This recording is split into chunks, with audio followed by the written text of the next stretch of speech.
Hey guys, tonight, let's slow everything down. Dim the lights. Put your phone face down. Loosen your jaw. Relax your shoulders. And let's gently drift into one of humanity's strangest hobbies. Love, marriage, and historically terrible romantic decisions. Because if there is one thing ancient history proves, it's that humans have never been normal about relationships. Not now. Not in the Middle Ages. Not in ancient Rome. And definitely not in royal courts where people treated marriage like a business contract, with occasional emotional meltdowns on the side. So tonight, we're exploring weird love and marriage in ancient history. Not in a dramatic way. Not in a shocking way. Just in a calm, slightly judgmental, sleep-friendly way.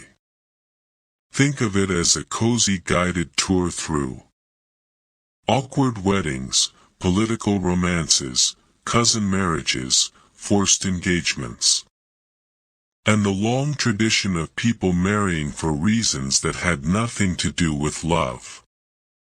Let's begin, slowly, gently, with a civilization that made romance both poetic and deeply inconvenient. Ancient Egypt, where love was sweet, but also strategic. Ancient Egypt liked to pretend it was romantic. They wrote love poems. They carved affectionate scenes into temple walls. They even had perfume, cosmetics, and dramatic eyeliner. Very aesthetic. Very soft. Very Instagram ready. But when it came to marriage, especially among royals, things got complicated. Pharaohs often married their own sisters. Not because it was romantic. Not because it was trendy. But because they believed royal blood needed to stay extremely royal. Basically, they thought mixing bloodlines would dilute divine power. So instead of marrying outside the family like normal people, they looked around the palace and said, sister. That'll do. It's one of history's earliest examples of keeping it in the family, far too literally. Cleopatra, for example, married her brother. Technically more than one brother across her lifetime. It wasn't love. It was politics, survival, and dynasty management. Romantic? Not particularly. But Egyptians outside the royal family actually had surprisingly sweet marriages. Regular couples could choose each other. Divorce was allowed. Women could own property. And love letters were exchanged. So on one side, we have wholesome couples writing poetry. And on the other side, we have god kings marrying siblings. To keep the family brand consistent. A perfectly balanced society. Ancient Greece, love, marriage, and emotional confusion. Now let's float gently over to ancient Greece, where love was philosophical, dramatic, and slightly chaotic. Marriage in Greece was less about romance and more about economics. A man didn't marry a woman because he loved her. He married her because her family offered a good dowry. The bride, meanwhile, was usually very young. Sometimes early teens.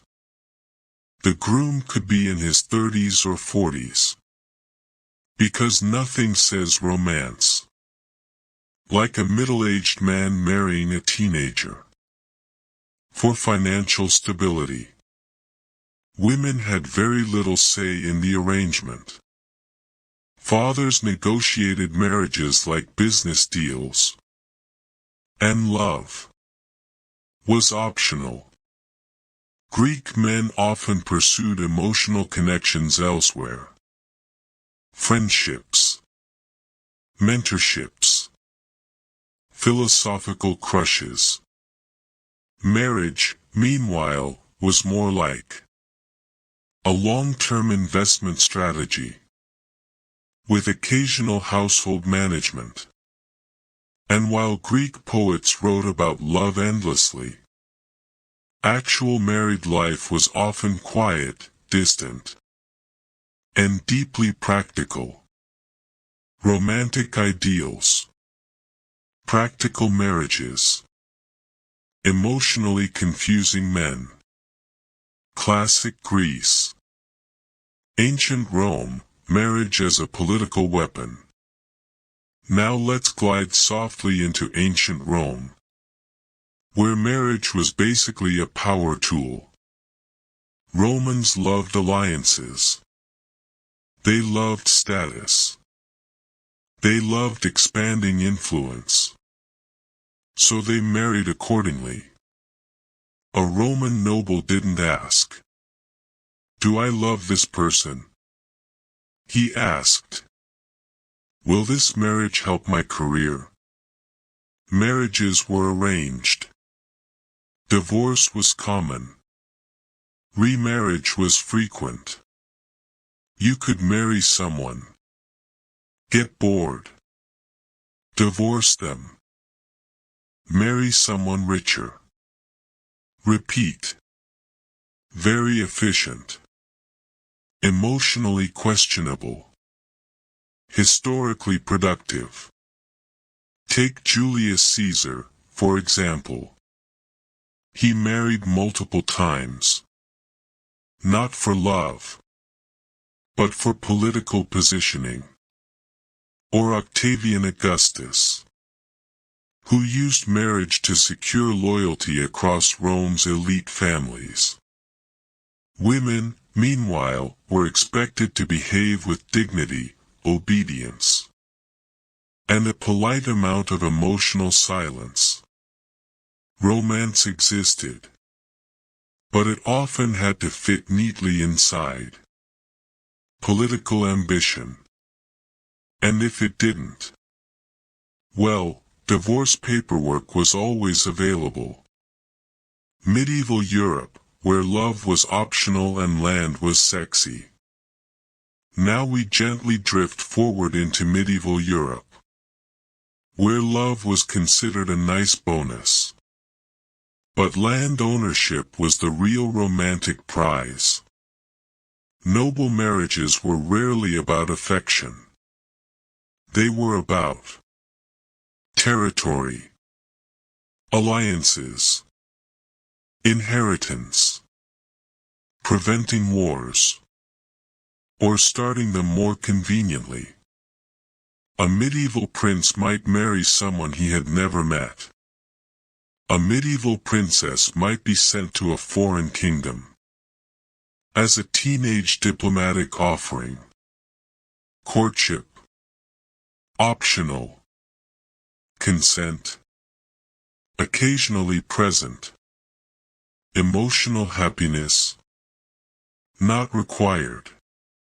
Families arranged matches like chess moves. A daughter might learn she was getting married the same way someone learns they have a dentist appointment. And sometimes, couples met for the first time on their wedding day, which is bold, courtly love, romantic, but mostly impractical. Here's where things get ironically funny. While real marriages were arranged and political, medieval culture invented courtly love. This was the fantasy version of romance. Nights writing poetry to unattainable women. Secret admiration. Grand emotional gestures. Longing. Drama. Except the woman was usually already married to someone else.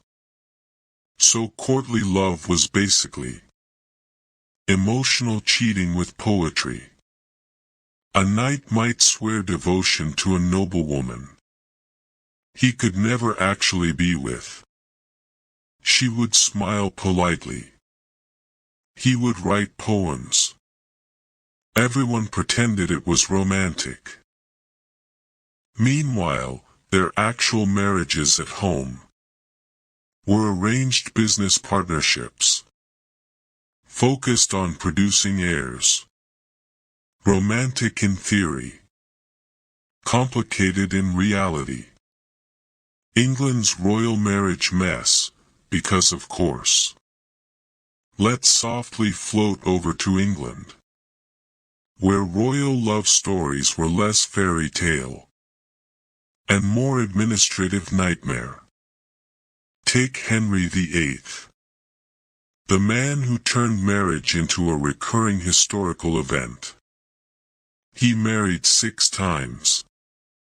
Not because he loved romance, but because he desperately wanted a male heir.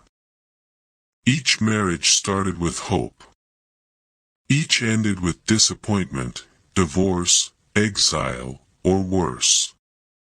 He would fall in love quickly, get bored quickly, and move on dramatically. His love life became national policy. He literally changed the country's religion, because the Pope wouldn't approve his divorce. Imagine being so committed to relationship drama that you restructure an entire church. Very calm, very stable behavior. Spain's royal cousin culture. Now let's gently drift to Spain, home of some of history's most genetically devoted monarchs. Royal families across Europe frequently married cousins to preserve dynastic purity. Spain took this and said, "What if we never stop?" Over generations, this produced rulers like Charles II of Spain, whose family tree resembled a loop. He struggled with health issues, developmental challenges, and the long-term consequences of keeping romance extremely local. His existence became a case study in why genetic diversity is important. Yet families continued the practice anyway, because political alliances were apparently more important than functional jaw structures.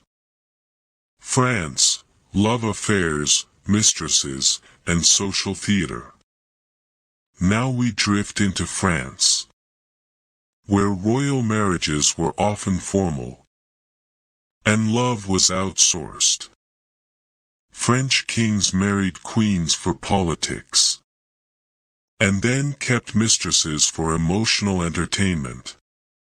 It was socially accepted, sometimes even publicly acknowledged.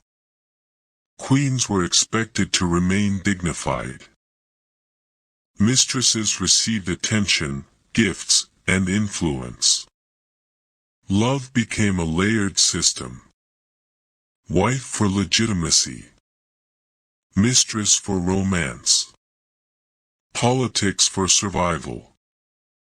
Emotionally messy, socially normalized, historically fascinating. Ancient China, marriage as family duty. Now let's float east to ancient China, where marriage focused on family harmony rather than personal passion. Marriages were arranged by parents. Compatibility was determined by astrology, status, and lineage. Love could develop later. But it wasn't the priority. A bride joined her husband's family and was expected to serve his household, respect elders, maintain order, produce heirs. Romantic rebellion existed, but tradition usually won. Poets wrote about forbidden love. Stories told of tragic romances. Reality remained practical. Emotional reality, were any of them happy? Here's the quiet, slightly ironic truth. Across civilizations, love often came second. Marriage was a contract, a strategy, a political tool, a family obligation. Some couples grew fond of each other. Some found real affection. Others simply coexisted. And occasionally, someone truly fell in love and caused an entire international scandal, which, historically speaking, was the most exciting option. Soft transition. So far, we've gently wandered through sibling marriages, political alliances, poetic crushes, royal divorces, cousin dynasties, and socially accepted mistresses. And honestly, we've only warmed up. Because next, we'll float deeper into the strangest royal wedding traditions. Kings who married for love and regretted it. Queens trapped in marriages they never wanted. And more examples of humanity being impressively bad at romance. So take a slow breath. Let your mind stay soft. And when you're ready, alright, let's settle back in. No sudden movements. No emotional spikes. Just calm, slow drifting through historically questionable love decisions. Last time, we wandered through arranged marriages, royal sibling weddings, and people marrying for land like it was a very serious real estate hobby. Now, let's gently sink deeper into even stranger royal love stories, where romance, ego, tradition, and extremely bad judgment all quietly coexist. No drama. No shouting. Just a soft parade of emotional chaos, told in the most bedtime-friendly way possible. The royal wedding spectacle, when marriage was performance art. In many ancient and medieval kingdoms, royal weddings weren't private events. They were massive political theater. The purpose wasn't intimacy. It was display. Huge feasts. Lavish clothing. Parades. Religious ceremonies. Public celebrations lasting days, sometimes weeks. The bride and groom were symbols, not people. Their job was to represent power, secure alliances, produce heirs, look impressive while doing it. Love was optional. Optics were essential. Imagine being married in front of thousands of people, to someone you barely know, while everyone expects you to smile and look thrilled about it. very cozy, very relaxing, very emotionally distant. Mary, Queen of Scots, a life of romantic regret. Let's float over to Mary, Queen of Scots. A woman whose romantic choices were consistently unfortunate. She was married young to the French Dauphin. A political match. Very formal. Very European. When he died, she returned to Scotland and married again. Her second marriage to Lord Darnley. He was handsome, charming, and emotionally disastrous. Their relationship was full of jealousy, power struggles, and dramatic tension. They argued. They distrusted each other. They resented each other. Romantic fantasy? Not exactly. After his mysterious death, Mary married Bothwell. A decision that horrified the public and contributed to her downfall. Her love life became political evidence against her. A queen undone, not by war, but by repeatedly questionable romantic instincts. Emperor Nero, romance with a side of chaos. Now let's drift to ancient Rome again, where Emperor Nero treated love like a theatrical experiment. He married multiple times. He reportedly forced people into marriages. He treated relationships as status props. At one point, Nero married a man and staged the ceremony with all the formalities of a traditional wedding. It wasn't about love. It was about power, control, spectacle, and doing whatever he felt like. Because he was emperor. His romantic life wasn't tender. It wasn't gentle. It was performative, impulsive, and emotionally erratic. A reminder that absolute power and personal relationships rarely mix well. Royal consorts, married but emotionally invisible. Many queens and royal wives lived quiet, restrained, emotionally limited lives.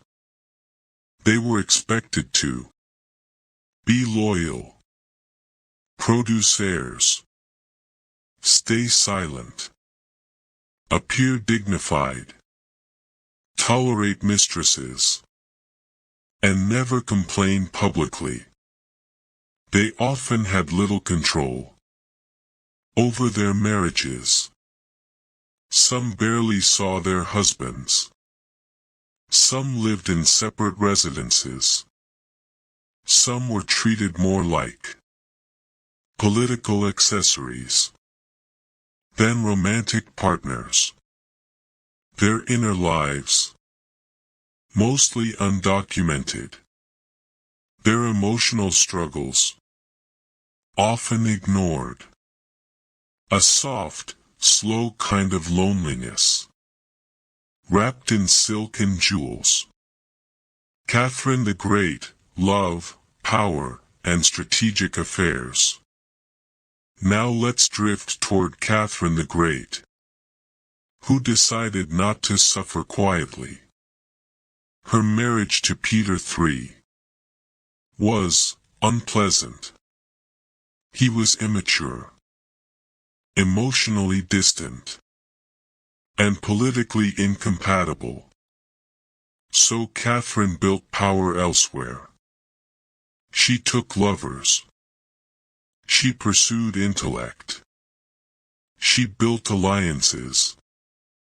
Romance became something she controlled, instead of something imposed on her. She didn't wait to be emotionally fulfilled. She organized her own version of companionship.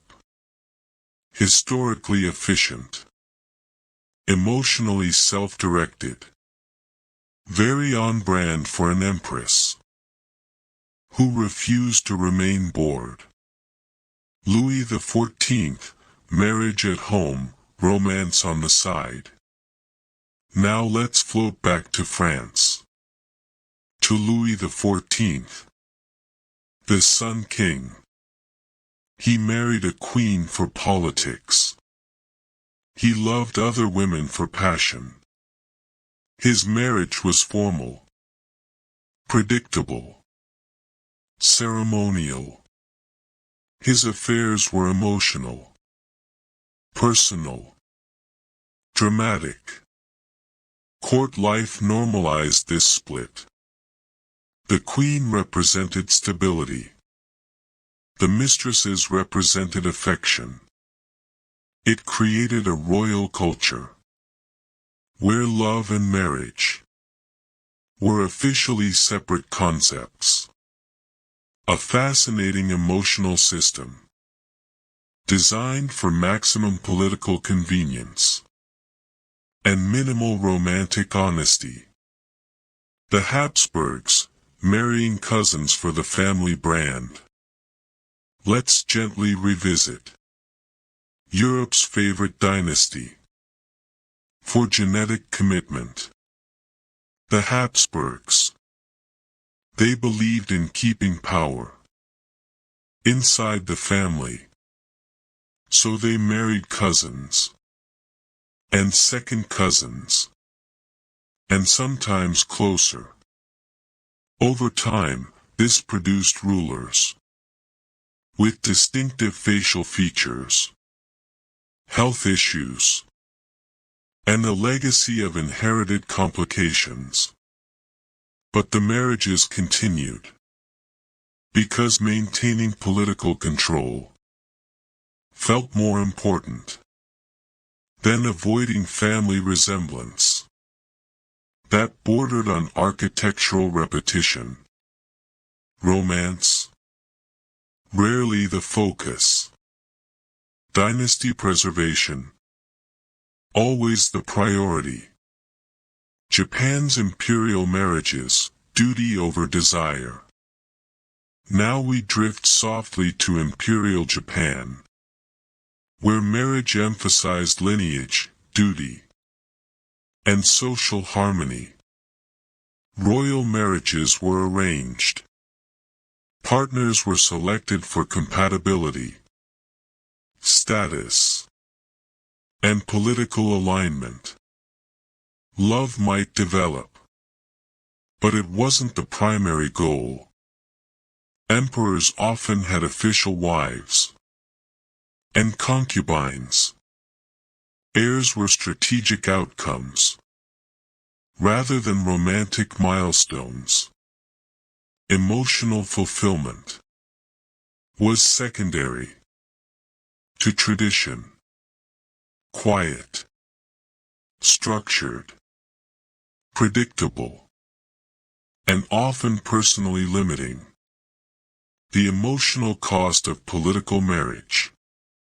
Across cultures, royal marriages often meant leaving home forever, marrying strangers, living under constant public pressure, producing children on schedule, remaining loyal even when unhappy.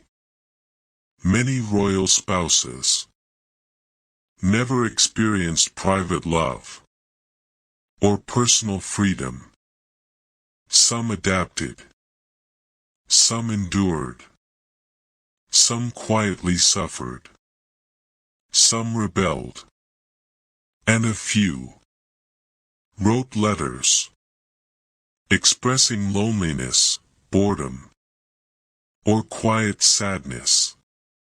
History often remembers their titles, but not their emotional lives. When royals married for love, and regretted it. Occasionally, a royal chose love over politics. This usually caused problems. Marrying for affection could upset alliances, anger noble families, trigger political backlash. Some couples were disowned. Some lost power. Some became scandals. Love was risky. When your marriage was supposed to function like a diplomatic treaty, romantic rebellion often came with consequences. Soft transition. So far, we've gently wandered through royal marriages as public performance, queens trapped in political unions, emperors treating romance like theater, cousin dynasties, strategic mistresses, and love that was either forbidden or inconvenient. And we're still drifting calmly forward. Because next, we'll explore the strangest ancient wedding rituals, marriage traditions that feel almost unreal, royal engagement customs that were oddly specific, and more proof that humans have always been strange about love. So breathe slowly. Let your mind stay soft. And when you're ready. Hey guys, tonight, let's slow everything down. Turn the lights a little lower. Get comfortable. Let your mind loosen. And let history quietly drift past you like a soft, half-remembered dream. Tonight, we're talking about forgotten warrior queens. Not the loud, dramatic kind. Not the heroic movie montage type. But the real ones. The complicated ones. The quietly intense women who ruled, fought, endured political chaos. And somehow still got overshadowed by louder men with shinier statues. Think of this as a gentle walk through royal ambition, dynastic stress, emotional pressure, and the long tradition of women ruling, while history pretended not to notice. Let's begin, calmly, with a queen who became powerful, almost accidentally, and stayed powerful, because she refused to disappear quietly. Tamaris, the queen who refused to be politely conquered. Let's drift back to the ancient world. To the open plains of Central Asia. Where lived Tamaris, queen of the Masajte. Tamaris ruled a nomadic warrior people. She wasn't born into a soft palace life. Her world involved horses, survival, and the expectation that rulers needed actual strength, not just decorative crowns. She came to power after the death of her husband, which was a fairly common historical pattern. A man rules. He dies. Everyone looks around awkwardly. And then a woman steps in. Because someone has to keep things functioning. Tamaris ruled with discipline, with caution, and with a strong resistance to being emotionally manipulated. At one point, Cyrus the Great, yes, that Cyrus, decided he wanted her kingdom. So he tried diplomacy. And by diplomacy, we mean a marriage proposal. Because of course he did.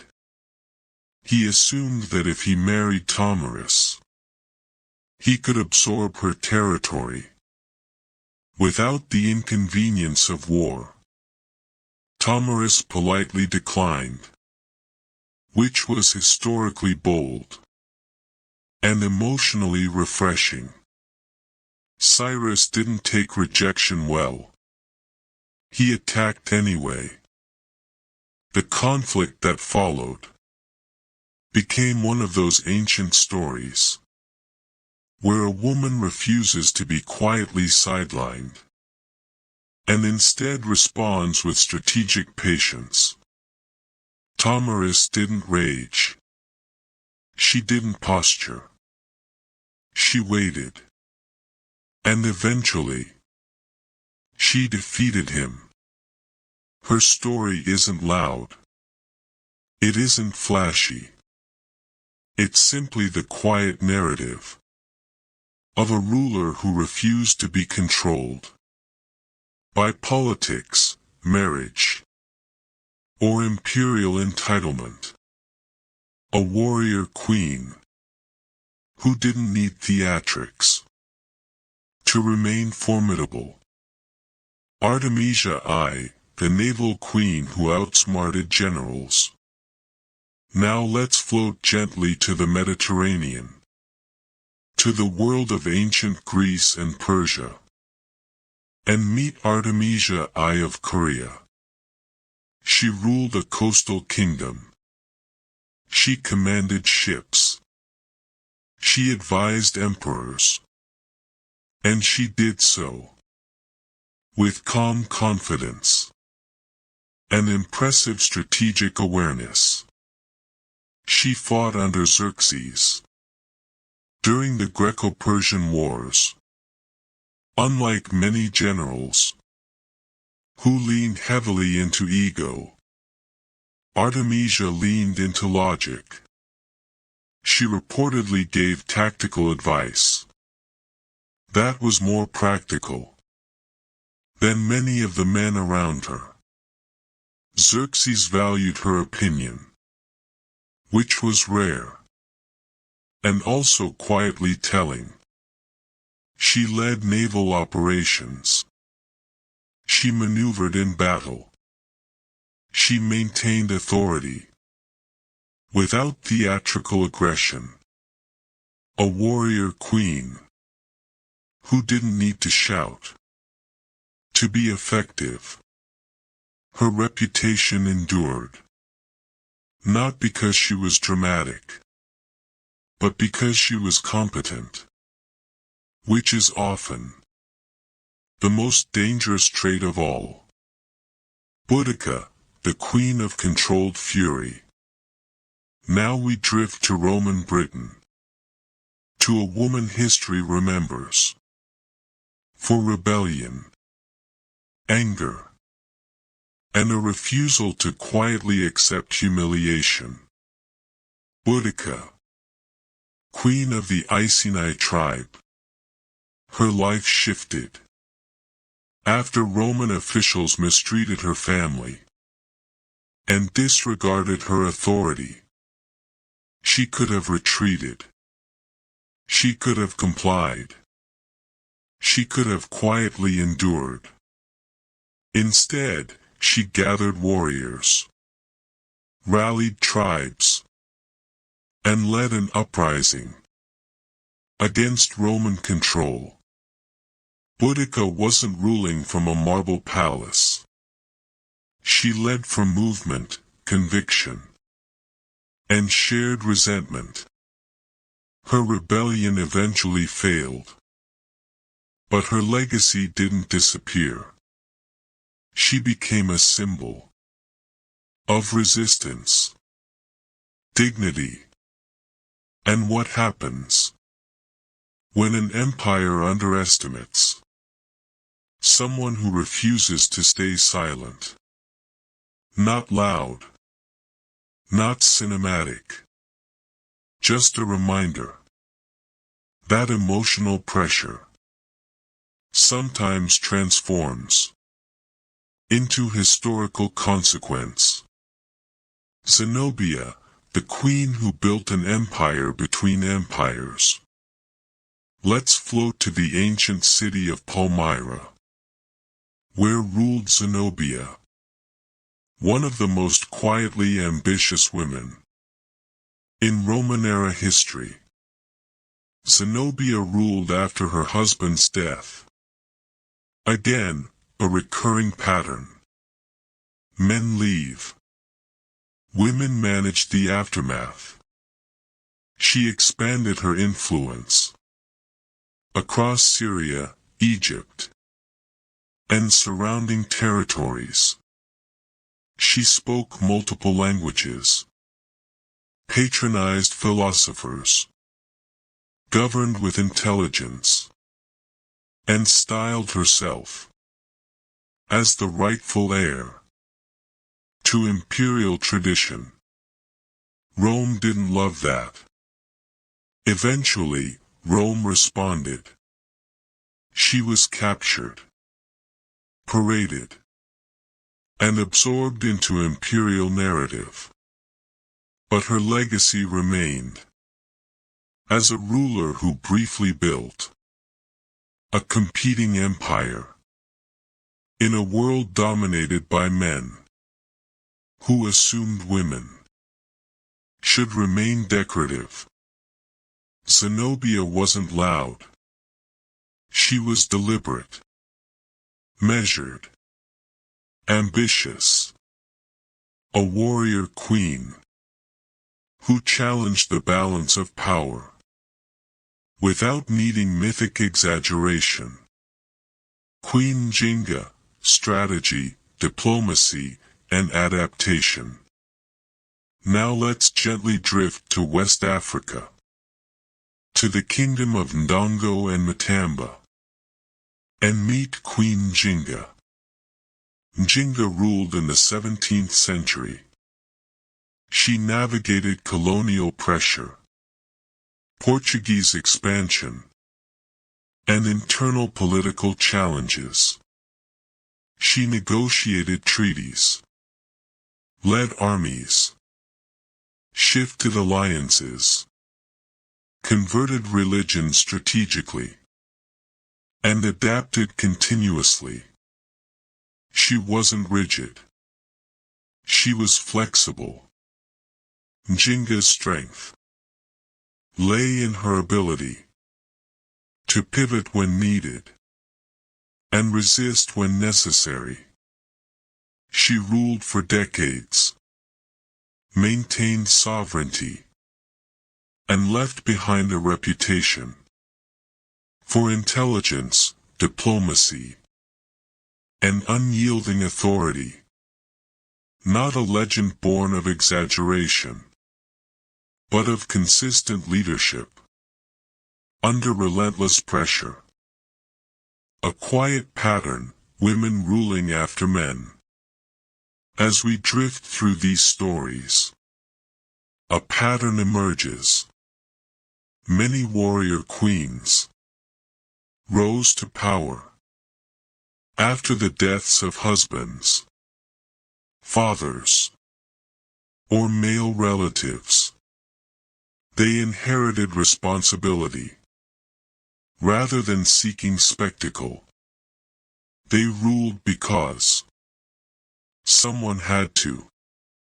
And once in power, they often performed better than expected.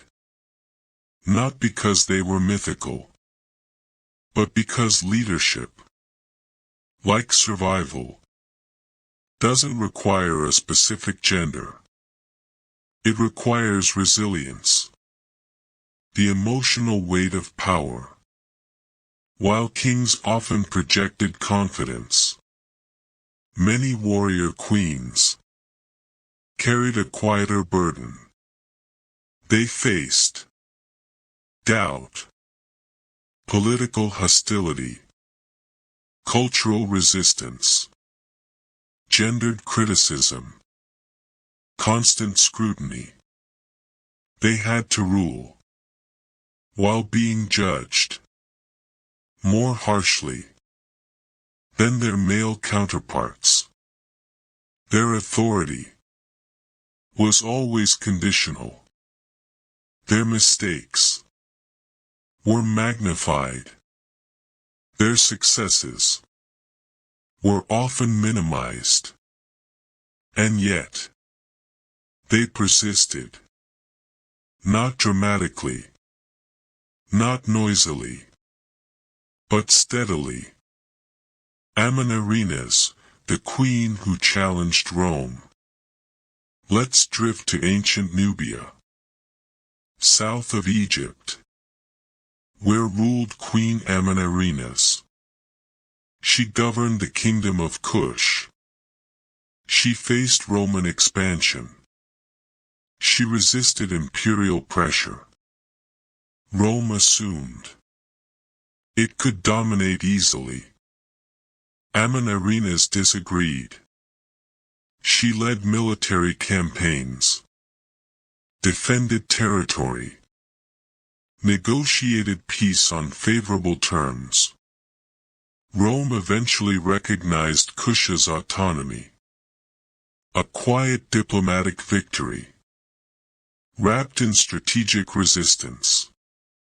Her rule proved that imperial ambition was not always unstoppable, and that calm persistence could reshape power dynamics. The soft erasure of warrior queens.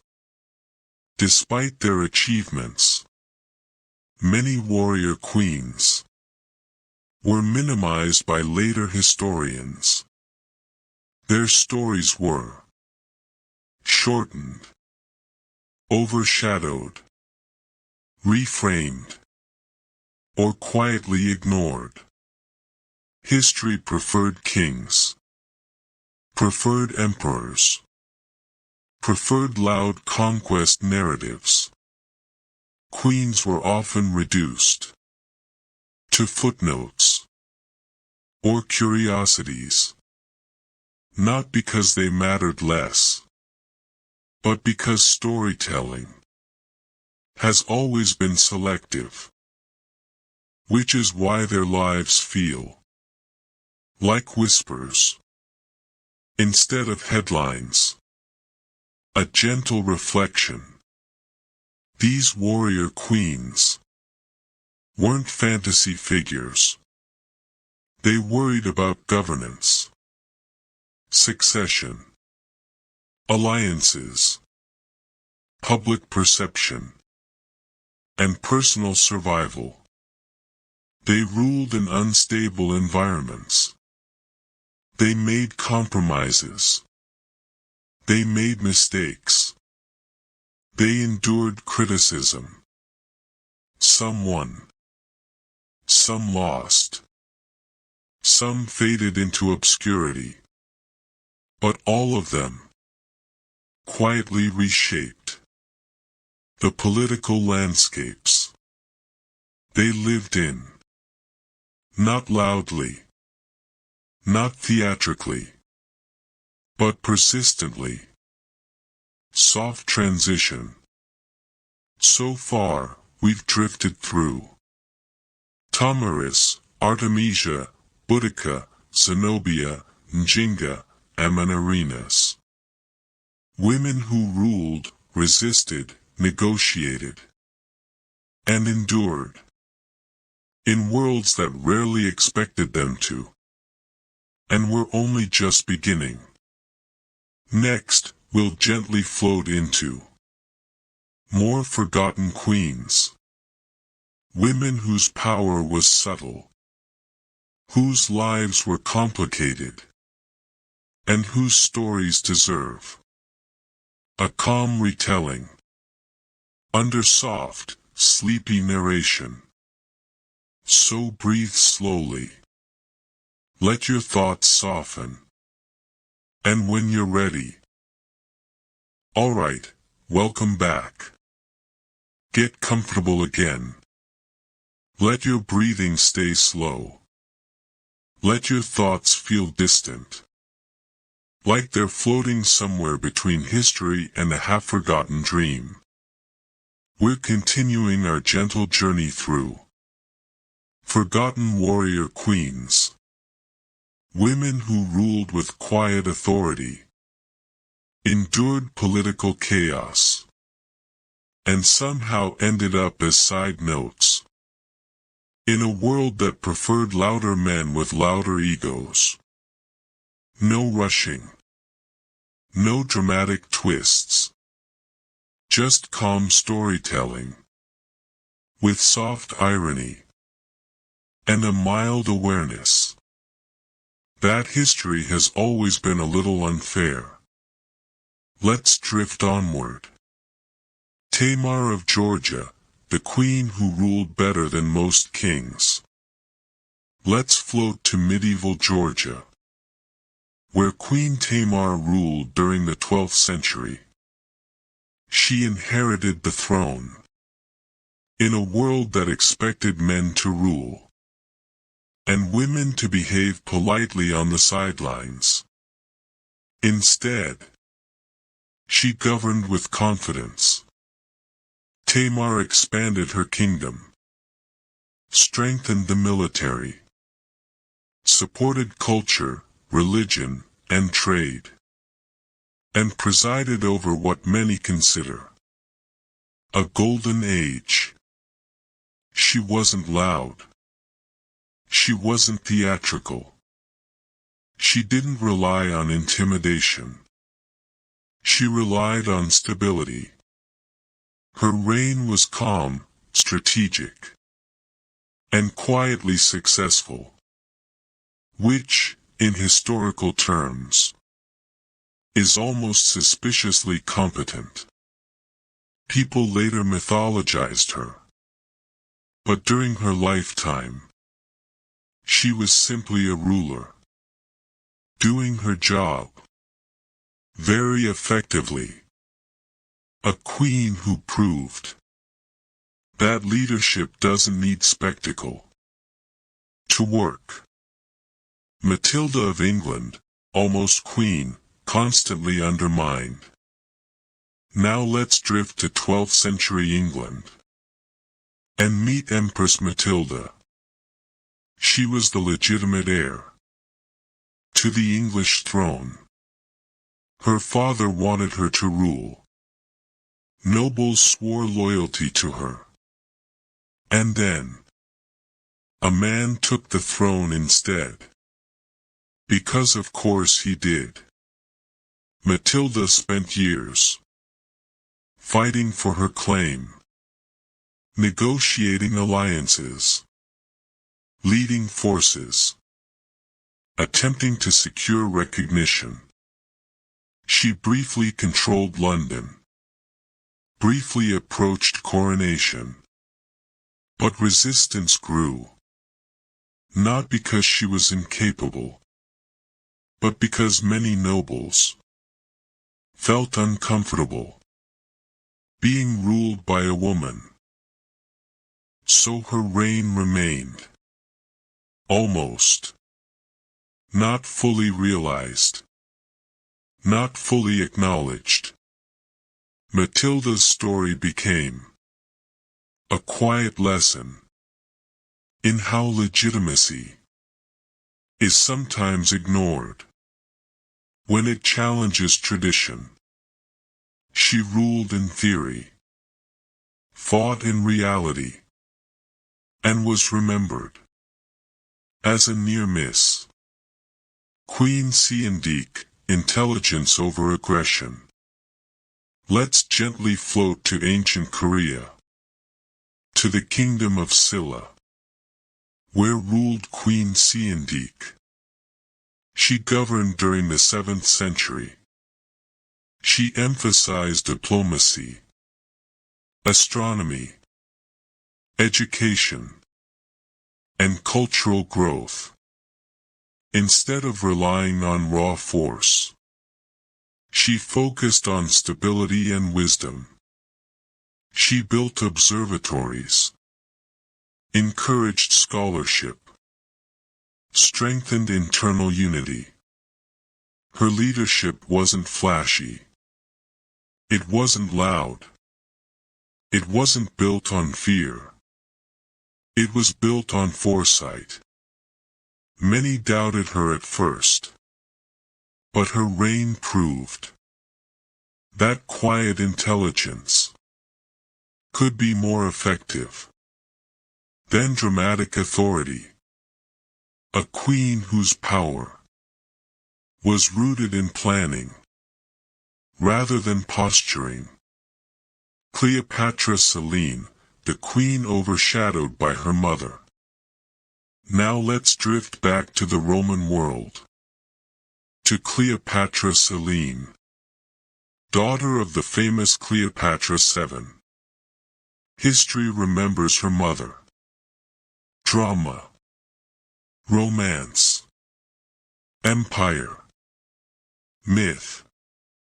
But Cleopatra Selene ruled too. After surviving political upheaval, she became Queen of Mauritania. Alongside her husband, she governed with diplomacy, promoted culture, maintained stability between Roman influence and local identity. She ruled calmly, competently, quietly, but history preferred the louder Cleopatra, the tragic one, the cinematic one. So Selene's leadership became a historical whisper, instead of a headline, a reminder that being competent is often less memorable than being dramatic. Judith, the queen of Ethiopian legends. Now we drift into the misty edges of Ethiopian history, to a mysterious ruler known as Judith.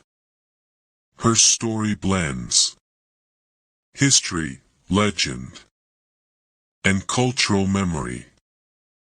She is remembered as a queen who challenged religious authority, reshaped political structures, and disrupted long-standing power. Some accounts describe her as destructive, others as revolutionary. The truth likely sits somewhere in the middle, as it often does. She represents a familiar pattern, a powerful woman whose story was reframed through the lens of those who opposed her. Her rule lingers, not as a clear narrative, but as an echo. Queen Margaret I, the architect of Scandinavian unity. Let's float north to Scandinavia and meet Margaret I, one of the most effective political strategists you've probably never heard enough about. She ruled Denmark, influenced Norway, united Sweden. She created the Kalmar Union, bringing multiple kingdoms under a single crown. She governed pragmatically, negotiated alliances, managed succession. She didn't need battlefield theatrics. She used diplomacy, patience, and administrative skill. Her power was subtle, her influence widespread, her legacy foundational. And yet, her name rarely dominates popular historical storytelling. A queen who shaped nations without needing loud recognition. The emotional reality of being a warrior queen Behind the political power, there was often quiet strain. Many of these women faced isolation, distrust, gendered criticism, constant pressure to prove legitimacy, emotional restraint, political loneliness. They were expected to rule flawlessly, without being allowed to show frustration. Their authority was always fragile. Their mistakes were amplified. Their confidence was scrutinized. So many learned to govern with composure, even when privately they carried stress, doubt, or exhaustion. A soft reminder that leadership is often a lonely position. Queen Ranavalona I, harsh, complex, and misunderstood. Now let's drift to Madagascar and meet Queen Ranavalona I. She ruled in the 19th century. She resisted European influence. She enforced strict traditions. She maintained sovereignty. In a rapidly changing world, Western historians often portrayed her as cruel or tyrannical. But from another perspective, she was defending independence, preserving culture, and controlling external pressure. Her legacy is complicated. Neither entirely villain, nor entirely hero. Just a ruler, navigating impossible circumstances with rigid determination. History tends to flatten complex women into stereotypes, but reality is usually quieter and more layered. Wu Zetian, China's only female emperor. Now let's gently return to China. To Wu Zetian, the only woman in Chinese history to officially rule as emperor. She rose through court politics, navigated rivals, outmaneuvered opponents, and eventually claimed the throne. She promoted education, expanded influence, reformed governance. She was pragmatic, ambitious, politically sharp. Later historians criticized her, questioned her morality, reframed her achievements through suspicion. But beneath the narratives, she ruled effectively in a system not designed to accept her. A woman who rewrote the rules and paid for it. In historical reputation, a soft pattern of resistance. As we continue drifting through time, a gentle pattern becomes visible. These queens weren't trying to become legends. They were trying to survive power structures that resisted them. They governed, negotiated, resisted, adapted, endured. Some expanded kingdoms. Some preserved independence. Some stabilized fractured realms.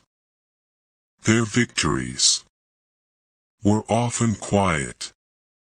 Their struggles rarely celebrated. Their stories, often softened or forgotten. The quiet erasure of female power. History tends to spotlight dramatic conquest, loud rulers, grand battles, but many warrior queens led through diplomacy, administration, strategy, cultural influence, emotional restraint. These forms of power are less cinematic, so they're often overlooked. Not because they mattered less, but because storytelling has always favored spectacle, which leaves us softly uncovering the quieter rulers, one calm narrative at a time. Gentle reflection before we drift on. These forgotten queens weren't perfect. They weren't saints. They weren't mythical. They were human. They worried about succession. They feared rebellion. They balanced ambition with survival. They carried responsibility under constant judgment. They ruled not for applause, but because power required someone willing to hold it. And often, they held it better than anyone expected. Soft transition. We've now drifted through Tamar, Matilda, Siendique, Cleopatra, Celine, Judith, Margaret I, Ranavalona, Wuzetian. And the quiet emotional reality behind their power. But there are still more forgotten queens, more complicated rulers, more women who shaped history without being allowed to dominate it. So let your mind stay light. Let your breathing stay slow. And when you're ready, hey guys, tonight, let's slow things down. Turn the lights low. Let your phone rest. Sink into something soft. And let your mind wander gently into a time where daily life was a little uncomfortable, a little confusing, and honestly, kind of strange. Tonight, we're drifting through strange daily life in the Middle Ages. Not the epic battles. Not the dramatic kings. Not the loud history book stuff. Just the quiet, awkward, mildly gross, oddly fascinating everyday lives of people who woke up each morning without plumbing, electricity, or any clear understanding of germs. A slow, cozy tour through medieval routines where normal felt unusual and unusual felt normal. Let's begin, gently. In the Middle Ages, most people woke up very early. Not because they were motivated, but because there was no electricity. And sunlight was basically their alarm clock. Roosters were optional. Cold air was guaranteed. A medieval morning usually meant stretching on a straw mattress, covered in simple cloth, possibly shared with siblings, children, or occasionally a goat. Beds were not private sanctuaries. They were more like Community furniture. Warmth was valuable. Personal space. Not so much. People often slept in layers of clothing. Because central heating was not part of the medieval lifestyle package. You didn't get dressed in the morning. You mostly just adjusted what you already had on. A very efficient system, if you don't think about it too hard. Personal hygiene, or the casual absence of it. Now let's gently talk about bathing. Or more accurately, the creative avoidance of bathing. Medieval people did bathe, just not frequently. Some believed bathing too often was unhealthy. Others thought warm water opened pores to disease. And many simply didn't have easy access to clean water. So instead of daily showers, they used strategies like changing clothes, using perfumes, rubbing herbs on themselves, or simply accepting reality. Body odor wasn't shocking. It was expected. It was part of life. It was socially tolerated. And if you smelled bad, so did everyone else. A very equal society.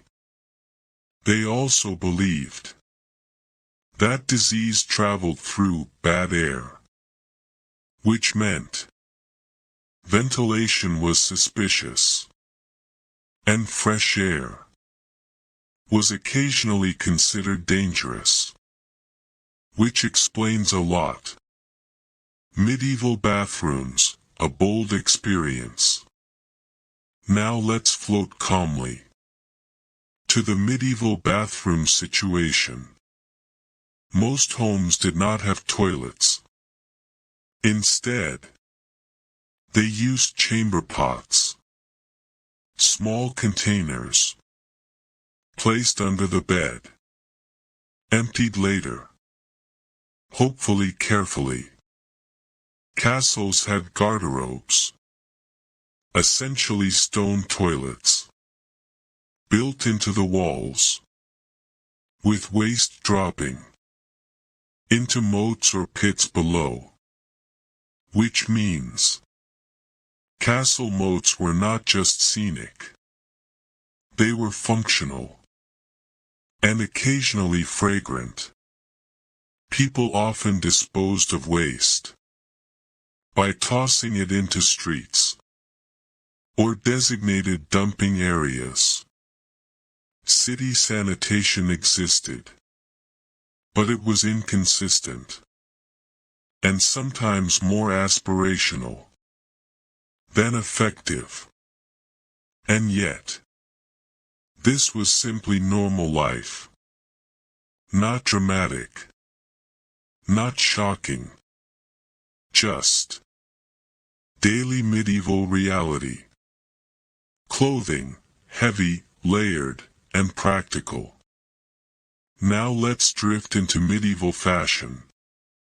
Clothes were handmade, expensive, and worn for long periods. You didn't have a closet full of outfits. You had a few garments, and you treated them like treasures. Most clothing was wool, linen, or rough fabric. Soft cotton. Not widely available.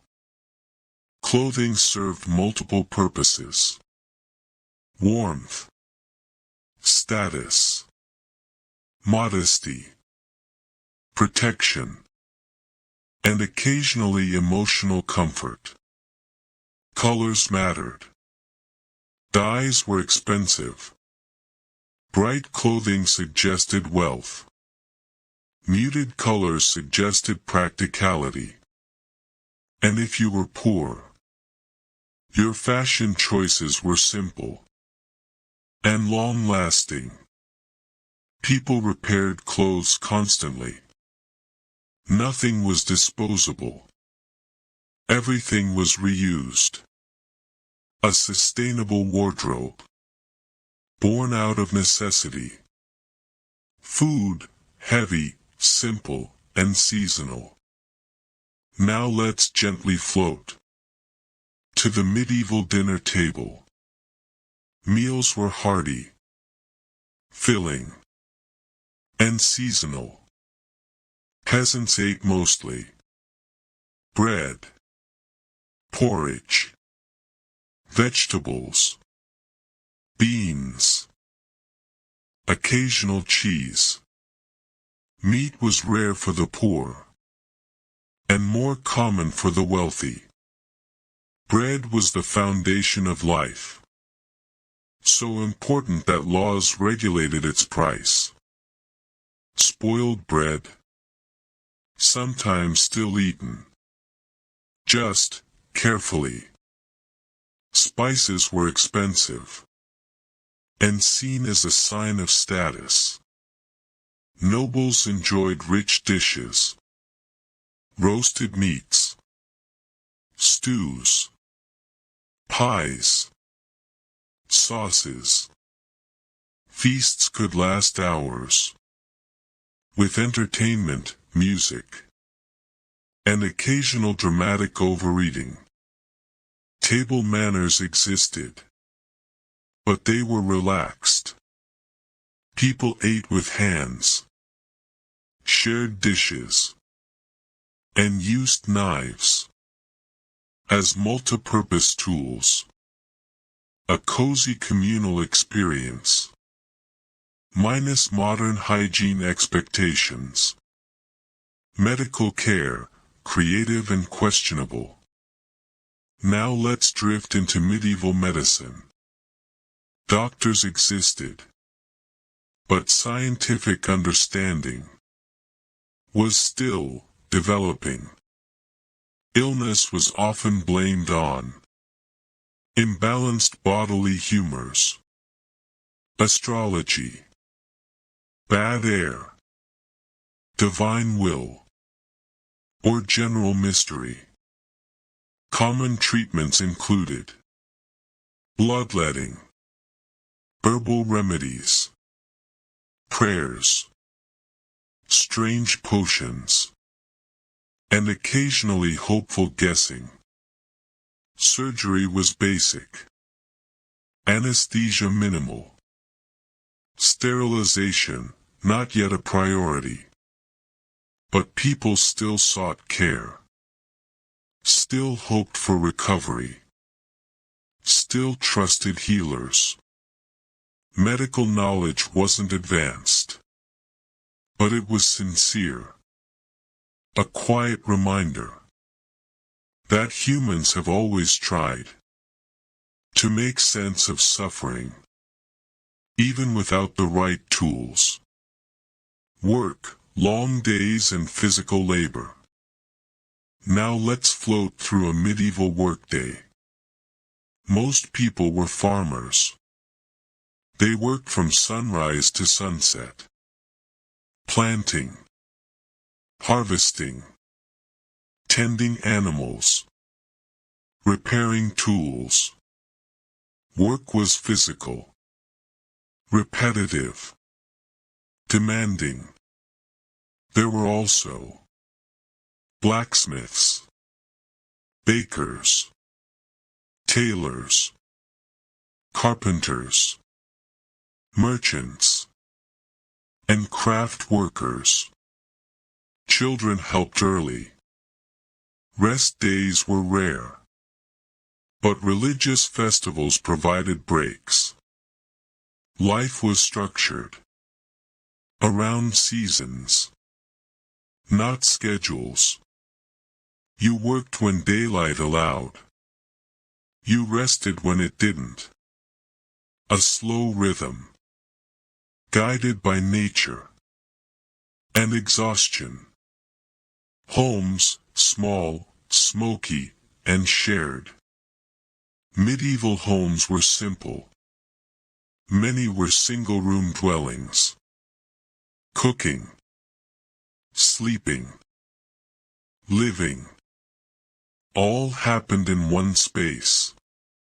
Fireplaces provided heat, but smoke often lingered indoors. Furniture was minimal. Wooden benches, rough tables, storage chests, straw bedding.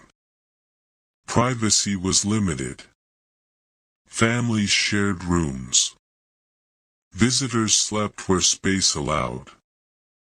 Quiet moments were rare. Silence was not guaranteed. Community life was constant. It was crowded, warm, noisy, and deeply communal. Entertainment, simple and social. Now let's gently float into medieval free time. People enjoyed music, storytelling, dancing, games, festivals, plays, public celebrations. Traveling performers entertained villages. Bards sang stories. Local events brought communities together. There were no screens, no streaming, no scrolling. Entertainment was live, human, and shared. And honestly, probably more memorable than most of our group chats. Religion, always present. Religion shaped daily life deeply. Church bells marked time. Holy days shaped schedules. Faith influenced decisions. People prayed regularly, attended services, feared divine judgment, sought spiritual comfort. Religious stories explained the world, answered questions, provided meaning. Even skeptics lived within religious structure. Faith wasn't just personal. It was cultural, social, political, a constant background presence. Like medieval background music. Superstitions, comforting and creative.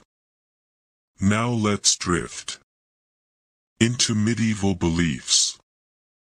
People believed in omens, luck, curses, spirits, protective charms, and magical remedies. They carried talismans, avoided unlucky days, trusted folk wisdom. If something went wrong, there was probably a supernatural explanation. And honestly, it probably felt comforting to believe the universe was paying attention, even if it sometimes felt personal. Social hierarchy, everyone knew their place. Medieval society was highly structured. You were born into a role, and likely stayed in it. Peasant, merchant, noble, clergy. Movement between classes was rare. Nobles owned land. Peasants worked it. Kings ruled. Church guided. It wasn't fair. It wasn't flexible. But it was accepted as the natural order. People adjusted their expectations accordingly.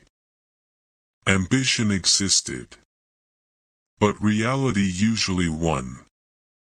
Love, marriage, and domestic life. Marriage was practical.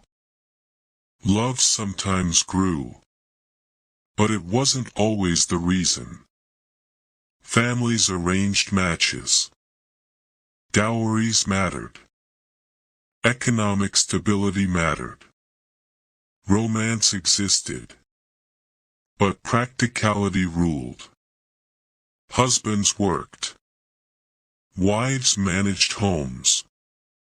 Children contributed early. Life was structured, predictable, and emotionally restrained. Quiet affection existed, but it was rarely dramatic. A soft pause. So far, we've gently wandered through. Sleeping on straw. Rare bathing. Simple meals. Smoky homes. Questionable medicine. Hard work. Faith, superstition, and social order. Not glamorous. Not cinematic. Just quietly strange. And somehow, completely normal. To the people living it. Their daily lives weren't heroic. They weren't dramatic. They were practical, routine, and softly human. Take a slow breath. Let your thoughts feel light. And when you're ready, we'll continue drifting deeper into medieval daily life. From beauty standards to bizarre health habits to even stranger routines. Alright, welcome back. Get comfortable again. Let your breathing stay slow. Let your thoughts drift softly. Like candle smoke in a drafty stone hall. We're continuing our gentle stroll through strange daily life in the Middle Ages. A time when people did their best. With limited technology, limited science, and an impressive amount of confidence in very questionable ideas. No battles. No loud drama. Just the soft, mildly absurd rhythm of everyday medieval life. Let's keep floating. Beauty standards, pale skin, plucked hair, and mild confusion. In medieval Europe, beauty had a specific aesthetic. Pale skin was considered attractive. Not because it was healthy, but because it suggested you didn't work outside. Which meant wealth. Which meant status. So people avoided sun exposure, used powders, and sometimes applied mixtures that were not ideal for long-term health. Women often plucked their hairlines to make their foreheads look higher.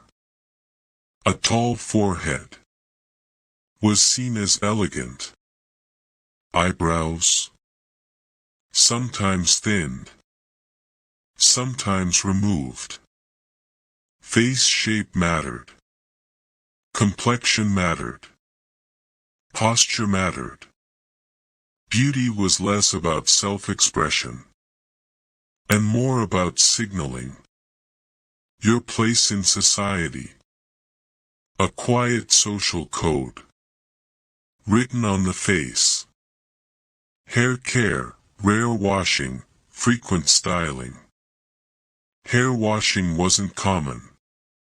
Water access was limited. Soap was basic. and people feared illness from bathing too often.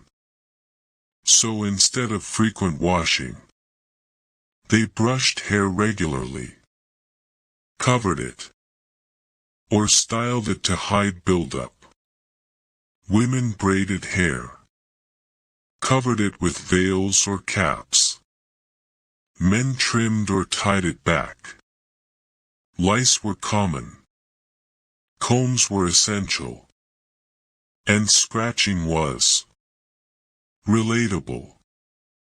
A medieval head was both a fashion statement and a survival challenge. Teeth, functional, not decorative. Dental care was minimal.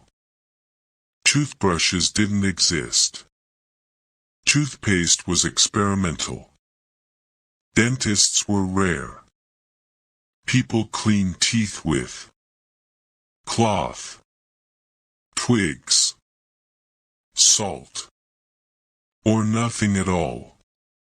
Sugary foods were less common than today, so decay was slower, but still inevitable. Tooth pain was frequent. Treatments were basic. Extractions were common. A medieval smile was less about brightness and more about endurance. Timekeeping, bells, sunlight, and approximation. People didn't check watches. They listened to church bells, observed sunlight, estimated hours. Time was divided loosely. Morning, midday, afternoon, evening. Schedules were flexible. Deadlines were vague. Punctuality was more of a suggestion than a requirement. Life moved at the pace of daylight and season. A slower rhythm, with fewer alarms and fewer emails. Money, coins, barter, and creative trade. Not everyone used money daily.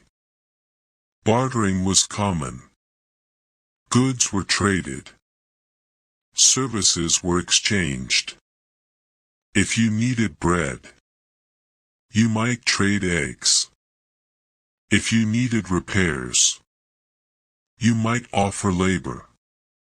Coins existed, but weren't always abundant. Wealth was measured in land, livestock, tools, and stored grain. Financial life was practical, localized, and refreshingly analog. Travel, slow, uncomfortable, and rare. Traveling in the Middle Ages was difficult. Roads were rough. Journeys were long. Danger was possible. Comfort was minimal.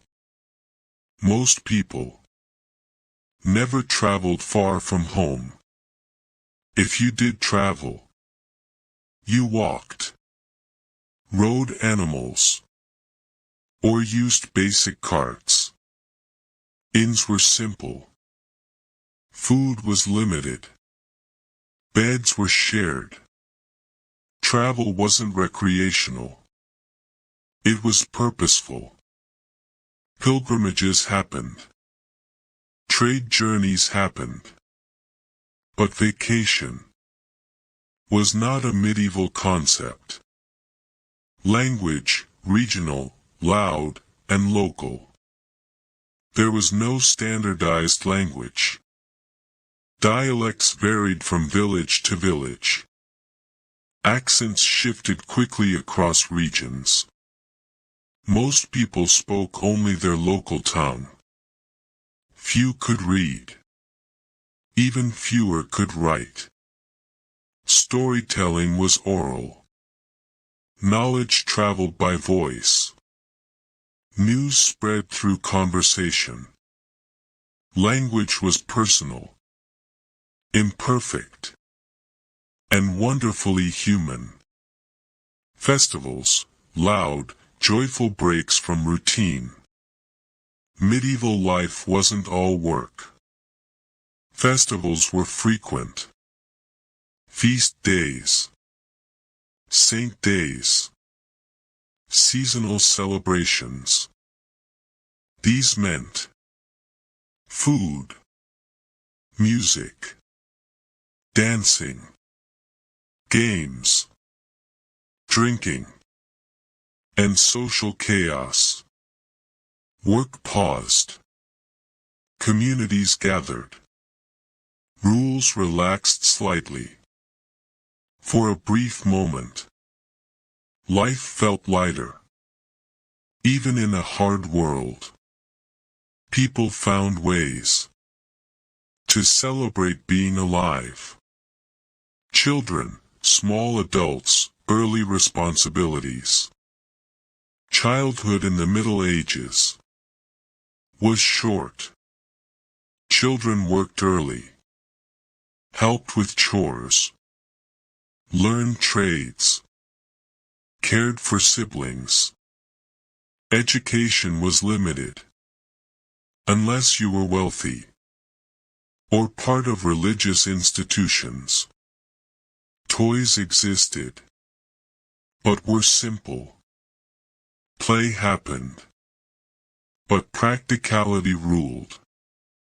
Children weren't sheltered. They were integrated into adult life. Very quickly. A fast-track introduction to responsibility. Sleep, shared beds and early nights. People slept soon after sunset.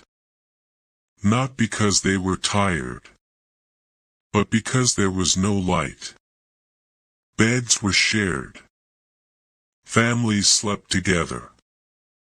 Privacy was minimal. Some people practiced two-phase sleep. Sleeping for a few hours. Waking at midnight. Then sleeping again. The quiet hours were used for prayer, conversation, or quiet tasks. Nighttime felt slower, longer, and more reflective. Weather, always a big deal. Without modern forecasting, weather shaped everything. Rain affected crops. Cold affected survival. Drought meant hunger. People watched the sky closely. Interpreted signs. Prayed for favorable seasons. Nature wasn't background scenery. It was a daily concern. A medieval person lived in constant awareness of the environment. Gossip, the original social media. There was no internet, but gossip traveled fast. News spread through markets, taverns, churches, family conversations. Rumors circulated. Reputations mattered. Scandals spread. A single story could define a person's social standing. Community memory was powerful and occasionally unforgiving. Law and order, local, visible, and direct. Law enforcement was basic. Local lords enforced rules. Punishments were public. Justice was immediate. Courts were simple. Trials were short. Evidence was flexible. People learned quickly. What behavior was acceptable? Fear of punishment helped maintain order. It wasn't perfect. It wasn't fair. But it was understood. Death, familiar and ever-present. Death was more visible. Plagues happened. Illness was common. Life expectancy was lower. People attended funerals regularly. Mourning was public. Grief was shared. Religious beliefs shaped attitudes toward death. It wasn't hidden. It wasn't avoided. It was accepted as part of life. A somber but grounded relationship with mortality. Pets and animals, practical companions. Animals weren't just pets. They provided food, labor, transportation, protection. Dogs guarded property. Cats controlled pests. Horses enabled travel. Affection existed. But usefulness mattered. Animals were part of daily survival. Not just emotional support. A practical partnership between humans and beasts. A quiet realization. Medieval daily life was not glamorous, not comfortable, not convenient, but it was steady, predictable, community-focused. People worked hard, celebrated when possible, believed deeply, adapted constantly. Their routines might feel strange to us, but to them, it was simply normal. A quiet existence, filled with small rituals, simple habits, and subtle resilience. Soft pause before we continue. We've now drifted through beauty habits, hair and hygiene, teeth and health, travel and trade, festivals and gossip, sleep patterns, weather worries, law, death, and daily rhythm. And still, there's more medieval strangeness waiting gently ahead. Next, we'll float into bizarre medieval health beliefs, strange medical treatments, odd home remedies, and even more. Softly absurd daily habits. So let your thoughts stay light. Let your body stay relaxed. And when you're ready,